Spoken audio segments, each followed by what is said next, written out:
Parashat Shemot. Pourquoi? C'est ce que Moshe Rabbeinu a demandé à la fin de la paracha. Il demande à Hachem, Lama hare'ota la'am hazeh. Pourquoi tu as fait souffrir ce peuple?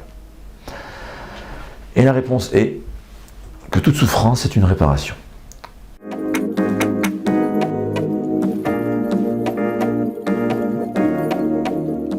Au fait, on commence par Adam Arishon.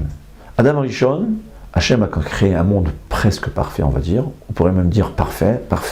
Adam Arishon devait résister à cette tentation de manger Etz Hadaat, et on dirait il aurait complété, achevé le monde, le Tikkun Haolam, le monde aurait été parfait. Puisqu'il a fauté, il a tout détruit. Et notre rôle, 6000 ans jusqu'à que le Mashiach va venir, c'est de réparer les dégâts que Adam Arishon a fait, et ensuite parfaire, compléter ce qu'il aurait dû faire. Maintenant, ce qu'il faut comprendre, tous les 600 000 âmes juives, on est venu, on peut dire, c'est les petites parties d'Adam Arishon. En fait, Adam Arishon était composé de toutes les âmes juives qui vont être jusqu'au la venue du Mashiach. Et chaque âme est venue pour réparer sa part dans la faute d'Adam Arishon. Si on voulait dire, Adam Arishon était composé de 600 000 Legos, et chaque personne est un Lego qui va devoir réparer sa faute selon la part qu'il avait dans la faute d'Adam Arishon. Chacun avait une part plus ou moins grande dans la faute d'Adam Arishon. Adam Arishon a fait 3 fautes principales, c'est 3 la racine des fautes: Avodah Zara, Gilui Arayot et Shfichut Damim. Shfichut Damim, il a tué, donc il a provoqué la mort, c'est évident. Gilui Arayot, on voit que c'est écrit que le serpent a couché avec Chava. La Gemara nous dit que Adam Arishon Mosher Be'er la Torah Hava, c'est-à-dire il a été touché par cette faute. Gilui Arayot, ça veut dire, on va dire, la débauche. Et Avodah Zara, c'est l'idolâtrie. Quand il s'imaginait que, comme le serpent lui a dit, tu vas manger de ce fruit-là, tu vas devenir aussi intelligent que Dieu. Donc il manquait de cette croyance, comprendre que tout c'est Akadosh Baruch Hu qui a fait. Ce qui se passe, quand quelqu'un il a fait une faute, Akadosh Baruch Hu lui redonne la possibilité de réparer. Mais là, avec les défauts. Si la première étape, c'est on va lui donner 1000 euros pour essayer de gagner la partie, si au bout de la première partie, il est venu avec, non seulement on n'a rien gagné, mais il a perdu, il est en dette de moins 10 000, il y a 2 possibilités, c'est ou bien l'enfer, c'est parce que Hachem veut, ou bien lui redonner la chance de réparer, mais cette fois-ci, il va devoir réparer avec une dette de 10 000 euros et refaire la partie et essayer de gagner. Donc c'est ce qui s'est passé. C'est ce que nous explique. Au fait, le Dor HaMaboul, la génération du déluge, était venue pour réparer la faute de Gilui Arayot, la débauche que Adam Arishon avait fauté. C'est pour ça c'était au fait, ces âmes-là, c'était les âmes juives, les futures juives, mais on est arrivé avec une prédisposition à cette faute. Et au lieu de réparer, on a fauté à nouveau. Arrivé dans Avalaga, c'était la génération où c'était des idolâtres. On s'est imaginé une tour de Babel pour lutter contre Akadosh Baruch Hu, c'est une sorte d'idolâtrie. S'imaginer que c'est pas Akadosh Baruch Hu qui a tout fait, qu'il y a des forces autres que celles d'Akadosh Baruch Hu. Donc,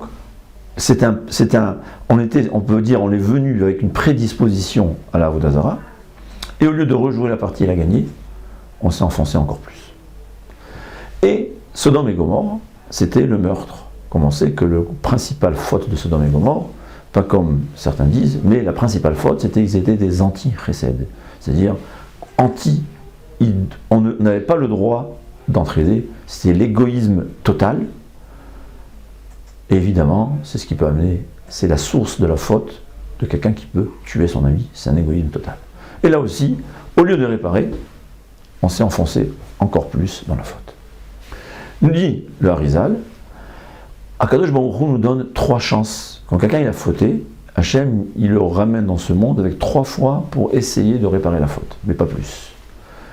Une fois que 3 fois il a échoué, il y a une autre façon. C'est ce qu'on appelle Gilgul Bedomem Tsomeach Chai Medaber. C'est-à-dire, on vient réincarner dans Domem, dans des minéraux. Ensuite, Tsoméar, c'est-à-dire des plantes. Chai, c'est des animaux. Et Medaber, ça peut être des hommes. Apparemment, il faut savoir s'il y a des juifs ou pas. C'est ce qui s'est passé. Donc, on est revenu le 600 000 âmes, on est revenu incarné, réincarné dans les pierres, les 12 pierres que Yaakov Avinu a mis sous sa tête. Dit le Harizal, une fois, comme c'est écrit là-bas, que toutes les pierres ont voulu être au service du tzaddik de Yaakov Avinu, et sont réunifiées, c'était un signe que les 12 tribus, à la fin des temps, on va se réunifier, bien qu'aujourd'hui, on a malheureusement trop de haine, mais arrivera le moment où on va se réunifier. Donc, on a passé cette étape-là, on a réparé cette étape à travers la réincarnation dans le domaine, c'est-à-dire dans les minéraux. Ensuite, le tsoméach, les plantes, c'est les bâtons que Yaakov Avinu a utilisés, comme le passouk nous répond, pour qu'il a mis devant ses brebis. C'était comme le tzaddik a utilisé des plantes dans lesquelles étaient réincarnées les âmes, ça les a réparées. C'est ce qu'il faut savoir d'ailleurs, c'est ce que nos sages nous enseignent. On fait une bracha sur un fruit, il y a une neshama qui a fauté, qui a été réincarnée dans ce fruit-là, le fait qu'on fait la bracha, ou bien si on mange, encore plus si on mange le fruit dans une seudat mitzvah, un repas de mitzvah, on répare l'âme, l'âme va être réparée. Donc là, ça a été à l'utilisation de Yaakov Avinu. Et ensuite, on est passé au stade d'animaux, c'est les brebis de Yaakov Avinu, nos sages nous enseignent qu'il y avait 600 000 brebis, qui sont les 600 000 âmes du peuple juif, on peut dire les racines d'âmes du peuple juif. Ça a été réparé quand on était avec Yaakov Avinu. Yaakov Avinu, c'est le moment où il a c'est ce que nos sages nous enseignent, c'est qu'il a rédigé les Tehillim, donc c'est on va dire la première étape des Tehillim. David Amelech ensuite qui a élaboré, il a encore mieux, mais à l'origine c'était Yaakov Avinu, donc c'est comme ça qu'on est arrivé à cette réparation d'Omem Tzomeach Chai. Arrivé Medaber, c'était le peuple juif en Égypte. Et là, si on ne répare pas notre faute par la carotte, quand Hachem nous donne la possibilité de réparer, eh bien on va se réparer par la difficulté. C'était ça. Les béné Israël, pendant 210 ans, mais c'est un peu moins, mais pendant tout le temps qu'on était en Égypte, on a réparé notre faute par la souffrance, par le travail dur. Le travail, la souffrance, les yissourim, c'est ce qui, ça purifie l'homme, c'est ce qui ramène l'homme à sa nature réelle, qui est proche d'Akadosh Baruch. Donc, si l'homme ne répare pas sa faute par la teshuva, il va devoir la réparer par la difficulté, par les yissourim. C'est ce qui s'est passé en Égypte.